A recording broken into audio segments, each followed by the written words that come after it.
Hola, soc Guillermo Rodríguez, empleat públic de la Generalitat Valenciana.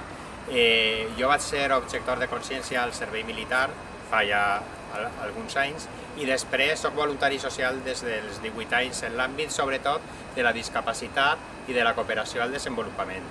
Jo vaig arribar a Esquerra Unida perquè era la força política que més representava els valors en els quals jo crec i estic en la candidatura perquè considere que són les persones amb les quals he treballat durant tots aquests anys en l'àmbit de la ciutat de València i, evidentment, representen tot allò en el qual jo crec a l'àmbit de la ciutat.